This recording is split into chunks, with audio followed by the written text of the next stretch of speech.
Hello friends, कैसे हैं आप लोग? मस्त। हम थोड़ा आज होंगे पस्त। इतना शादी अटेंड कर रहे हैं कि मत बोलो। मज़ा आ रहा है लेकिन सज़ा भी मिल रहा है। समझ गए होंगे, कोई बात नहीं है।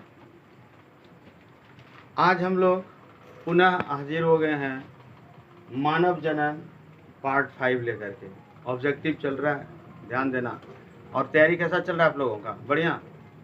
तो ठीक है, स्टार्ट कर दें फिर से। देखो, फिर से हम बता देते हैं कि जो भी क्वेश्चन हम दे रहे हैं वो सब के सब क्वेश्चन ऑफलाइन में डिस्कस कर चुके हैं बढ़िया तरीके से।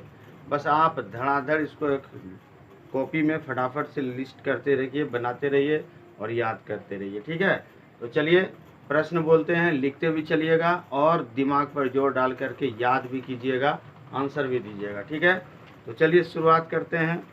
5वां पार्ट है ये। आप जहाँ से लिखें वहाँ से क्वेश्चन की संख्या आगे बढ़ा दीजिएगा। मेरे हिसाब से ये क्वेश्चन नंबर 42वां यानी 42 होना चाहिए। तो आप लोग ठीक कर लीजिएगा, मेरे हिसाब से 42 है। तो चलो पेन कॉपी निकाल लो। ठीक है, स्टार्ट करते हैं। अरे यार, कॉपी कलम निकालो ना, आराम से बैठा हुआ निकालो।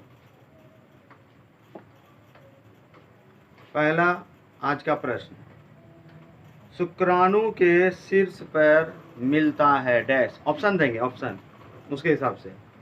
शुक्राणु के, लिखो, शीर्ष पर मिलता है डैश। ए एक्रोसोम, बी लाइसोसोम, सी मीसोसोम, डी क्रोमोसोम। बताओ बताओ। बढ़िया, ए एक्रोसोम। नेक्स्ट प्रश्न, निम्न में कौन एक्रोसोम का निर्माण में सहायक होता है? ऑप्शन भी देंगे, पहले लिख लो। निम्न में कौन एक्रोसोम के निर्माण में सहायक होता है? ए गोल्जी बॉडी, बी माइटोकॉन्ड्रिया, सी ईआर जिसको बोलते हैं इंडोप्लाज्मिक रेटिकुलम, डी इनमें से कोई नहीं। आंसर करो। आंसर है ए गोल्जी बॉडी।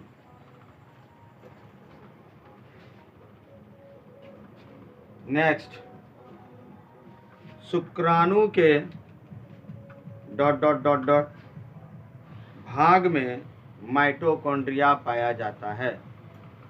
शुक्राणु के डैश भाग में माइटोकॉन्ड्रिया पाया जाता है? ऑप्शन ए पूंछ पर, बी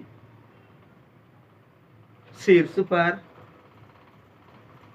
सी मध्य भाग में, डी गर्दन पे यानी ग्रीवा पर। क्वेश्चन क्या था? शुक्राणु के डैश भाग में माइटोकॉन्ड्रिया पाया जाता है, अर्थात शुक्राणु का ऐसा कौन सा भाग है जहाँ माइटोकॉन्ड्रिया मिलता है? इसका आंसर होगा सी मध्य भाग पर। मस्त तो चित्र बनाए थे यार, डायग्राम बना करके समझाए हैं। देखो ना, कॉपी में भी बना हुआ, तुम्हारे कॉपी में है बना हुआ। ठीक है, शुक्राणु में, नेक्स्ट बात, शुक्राणु में माइटोकॉन्ड्रिया की, लिखो, शुक्राणु में माइटोकॉन्ड्रिया की व्यवस्था को क्या कहा जाता है? व्यवस्था को क्या कहा जाता है? ए नीवेन कर्ण, ध्यान से लिखना, नीवेन कर्ण, बी वृत्ता परिपथ, सी माइटोपैटर्न, सी माइटोपैटर्न, डी इनमें से कोई नहीं। आंसर होगा ए निवेनकर्ण। नेक्स्ट, अंड निर्माण की प्रक्रिया प्रारंभ हो जाती है डैश। टाइम पूछ रहा है कब। अंड निर्माण की प्रक्रिया प्रारंभ हो जाती है डैश। ए भ्रूणीय अवस्था में, ए भ्रूणीय अवस्था में, बी प्रसव के बाद, यानी बच्चा जब जन्म लेगा तो उसके ठीक बाद, सी 10 से 12 वर्ष की उम्र यानी यौवना आरंभ होने पर, डी इनमें से कोई नहीं। आंसर होगा ए भ्रूणीय अवस्था में।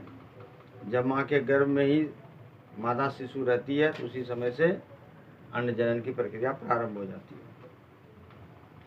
नेक्स्ट, माता के यकृत में, लिखो गैप क्यों कर रहा है, उधर देख, इधर देखो, हाँ लिखो, माता के यकृत में बना पीतक,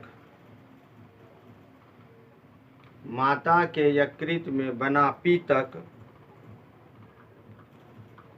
आकर जमा होने लगता है,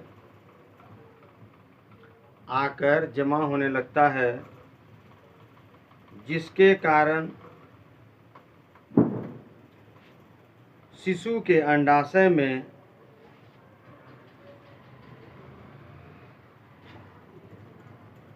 पीतक बनना प्रारंभ हो जाता है, पीतक बनना प्रारंभ हो जाता है। इस क्रिया को क्या कहते हैं, इस क्रिया को क्या कहते हैं dash. Option A vitellogenesis, vitellogenesis, B spermatogenesis, spermatogenesis, C spermiogenesis,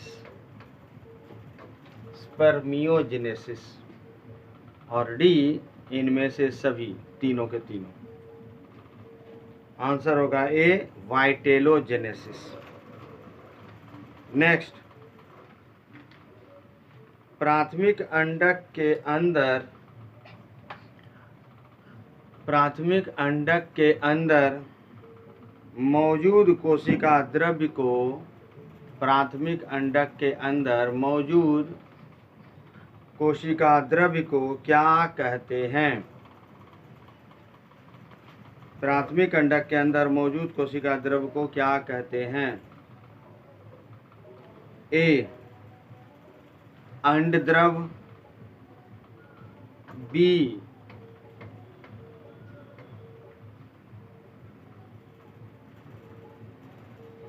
matrix, C plasma, D केंद्रक द्रव्य। आंसर होगा सी प्लाज्मा। नेक्स्ट सवाल, द्वितीयक अंडक में, देखो थोड़ा सा ना आज तबीयत ठीक नहीं है, मूड इस तरह से, तुम लोग गप कर रहे हो, बहुत गप मत करो। इधर देखो, मैं कर रहा है, रात में भी तरान नहीं। लिखो, द्वितीयक अंडक में अर्धसूत्री प्रथम किस अवस्था में रुक जाता है। द्वितीयक अंडक में अर्धसूत्री प्रथम किस अवस्था में रुक जाता है। ए प्रोफेज सेकेंड के डिप्लोटीन अवस्था में, प्रोफेज सेकेंड के डिप्लोटीन अवस्था में। बी, प्रोफेज सेकेंड के एनाफेज अवस्था में, प्रोफेज सेकेंड के एनाफेज अवस्था में। सी, प्रोफेज फर्स्ट के डिप्लोटीन अवस्था में, प्रोफेज फर्स्ट के डिप्लोटीन अवस्था में। और सी, जाइगोटीन अवस्था में। इसका आंसर होगा प्रोफेज फर्स्ट के डिप्लोटीन अवस्था में। और आज का आखिरी प्रश्न, यौवना प्रारंभ तक फॉलिकल यानी पुटक, फॉलिकल यानी पुटक घटता है, घटने के इस क्रम को या इस घटना को क्या कहते हैं? घटने की, पुटक के घटने की घटना को क्या कहते हैं? मिला लो प्रश्न। यौवना प्रारंभ तक पुटक घटता है, पुटक के घटने के क्रम को क्या कहते हैं? A, follicular atresia, A follicular atresia. B, Graafian follicle. C, corpus luteum. D, इनमें से कोई नहीं। आंसर होगा ए, फॉलिकुलर एस्ट्रेसिया। तो इसी के साथ आज हमारा ये ऑब्जेक्टिव का सिलसिला पार्ट 5 समाप्त होता है। आप लोग अच्छे तरीके से याद करते रहिए और जितना ज़्यादा से ज़्यादा लोगों को हेल्प कीजिए, वीडियो को जितना ज़्यादा शेयर कर दीजिए, जितना लाइक ठोक सकते हैं ठोक दीजिए और कमेंट भी करते रहिए। ठीक बात। तो मिलते हैं अगले वीडियो में, तब तक के लिए जय हिंद।